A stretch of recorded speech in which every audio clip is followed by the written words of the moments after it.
السلام عليكم أخواتي، مرحبا بكم في قناة كوسمي فود للطبخ والجمال. اهلا وسهلا جميع متتبعي قناه كوسمي فود الاوفياء. نتمنى يا رب تكونوا كلكم على خير وبخير وتكون احوالكم طيبه. الفيديو ديال اليوم غادي يكون حول واقي الشمس من لا روش بوزي اللي هو انتليوس اكس ال. كيف كتشوفوا هذا خاص بالبشره الدهنيه والمختلطه. سبق لي ونزلت لكم فيديو على البشره الجافه والعاديه، كان انتليوس الترا. بزاف د البنات عجبهم ويعني خداوه. نتمنى يا رب انه يساعدهم وانني نكون فتهم في اختيار واقي الشمس اللي يصلح للبشره ديالهم. بالنسبه اليوم غادي يكون على البشره الدهنيه والمختلطه، غادي نشوفوا المميزات ديال هذا الكريم، شنو هما الحوايج اللي زوينين واللي خايبين فيه. خليكم معي. واول واهم حاجه غادي نبداو بها كيف كنقول ديما هي تحديد النوعيه ديال البشره. يعني واخا تكون عندك بشره دهنيه فراه ماشي نفس الكريم اللي غادي يجي لكل وحده، يعني ماشي الكريم اللي غيجيني هو اللي غادي يجيك. فكاين اللي عندهم بشره دهنيه اللي كيكون فيها الحبوب، كاين البشره اللي كتكون ملتهبه رغم انها كلها دهنيه. فهذا كيدير الفرق في اختيار واقي الشمس. بالنسبه هذا بالنسبه للبشره المختلطه وحتى البشره الدهنيه العاديه، ولكن الناس اللي عندهم بشره ملتهبه وفيها الحبوب غادي نعطيهم يعني بعض الافكار اللي من خلالها غيقدروا يختاروا واقي شمس ديالهم. نرجعوا لهذا. كيف كنقولوا دائما النسبه ديال الحمايه خاصنا نردوا ليها البال. انا كندير 50 بلس وديجا قلت لكم باللي ما كنديرش 100% لانها مجهده على البشره وفيها مواد اللي هي كتضر اكثر من اللي كتنفع. الناس اللي كيستعملوا يعني واقي شمس بنسبه 100%، يعني نتمنى انهم يعيدوا النظر في هذه القضيه. وكنشوفوا دائما اليو في بي واليو في ا، هذا الشيء سبق لي شرحته في الفيديو السابق. هادو من الحوايج اللي كيحميونا من اشعه الشمس الضاره اللي كتسبب الله يحفظ في السرطانات وفي الالتهابات ديال البشره. ندوزو دابا المميزات ديال هذا الكريم. غادي نعطيكم ميزه بميزه وشنو هما الحوايج اللي رائعه واللي ارتاحي. ومن الحوايج الزوينين في هذا الكريم انه كيحمي بالفعل من اشعه الشمس، يعني واحد الحمايه اللي هي رائعه رائعه بزاف. انا خديت كريم لان البشره ديالي مختلطه، ما عنديش حبوب، ما عنديش التهابات في الوجه. بالنسبه للناس اللي عندهم الحبوب واللي عندهم يعني بشره اللي هي ملتهبه بزاف، فكنصحهم انهم ما ياخذوش الكريم، ياخذوا اللي كيكون فلويد، يعني اللي كيكون سائل، كيكون خفيف بزاف على البشره ديالهم وكيتمتص بسرعه. لهذا كيخلي الحبوب عندهم منفس وما كيتزمطش ليهم. انا كناخذ الكريم لان كيف قلت لكم البشره ديالي ما فيهاش الحبوب. عندي المسام الحمد لله نقصوا بزاف من بعد ما استعملت البروفايدر ديال بيوديرما اللي كان رائع رائع في المسام. الا بغيتو نخلي لكم الرابط ديالو لتحت. فهذا كيتمتص بسرعه وما كيسدش ليا المسام، يعني ما غاديش يرجع ليا المشكل منه وجديد. الحمد لله فاش كنديرو انا مرتاحه. مقاوم للماء، واخا نغسل وجهي ونعاود كيبقى الكريم. غير هو ضروري انه يتعاود ساعتين، يعني هذه قاعده في ليكرون، ضروري انه يتعاود ساعتين. وضروري اننا نديرو ربع ساعه قبل ما نخرجوا للشمس باش يتمتص يعني نستافدوا منه. لان كاين الناس اللي حتى كيبغيو يخرجوا عاد كيديروا ليكرون، فراه هذيك 4 ساعات الاولى اللي كتخرجي فيها في الشمس راه هي فين كتضري. راه ماشي ليكرون اللي ما دارش خدمته، راه انت هي اللي ما التزمتيش القوانين ديالو. يعني الربع ساعه الاولى باش يبدا ليكرون يخدم في وجهك كتكوني صافي خديتي ما تيسر من الشمس.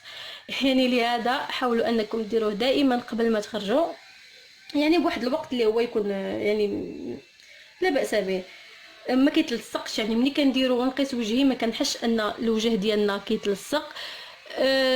الحوايج اخرى ان ما فيش الريحه. انا ما ك... انا دائما كناخذ الكريم اللي ما فيش الريحه. كاين واحد اخر يعني معطر بالنسبه للناس اللي كيبغيو العطر، ولكن ما ننصحهمش به. هذاك العطر ما عنده ما يزيد ما ينقص. كاين لي تانتي، انا كناخذ دائما لانفيزيبل لانني ما كنديرش تانتي ديالي انا انفيزيبل. ما فيش البارابين. من اهم الحوايج المهمه في ليكرون انني ما كناخذش فيه البارابين. دائما قراو عليه مزيان مزيان مزيان عاد خذوه.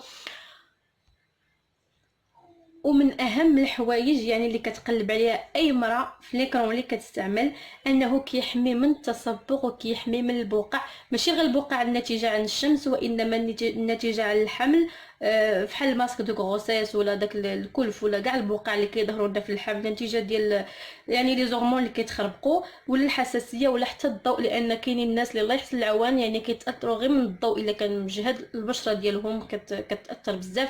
فالناس اللي عندهم هاد الاعراض سواء ديال الحمل حتى في الحمل تقدر ديرو ماشي مشكل. انا كنصح به الناس بصراحه، يعني النساء اللي حاملات دائما ديروا لي كرون فاش تبداو، يعني فاش تدخلوا في المرحله ديال لا غروسيس، ديروا لي كرون ديالكم بنهار وبالليل ما تحيدوهش، راه كيحمي من هذيك البقع اللي كتظهر في الوجه، وحتى الا ما حماش منها يعني بنتيجه ديال 100% كيقلل منها، يعني كيقلل لك الضرر. ضيف انك فاش كديري كتحسي بواحد البشره نقيه ورطبه، وكيعطي واحد الانتعاش للبشره، كيخليها تحافظ على الماء الكافي ديالها، لان لا تكستور ديالو زوينه بزاف. انا غنوريكم كيفاش دايره.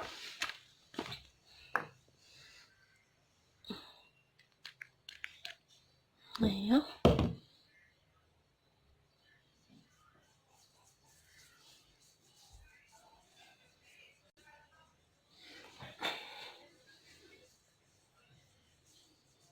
شوفوا،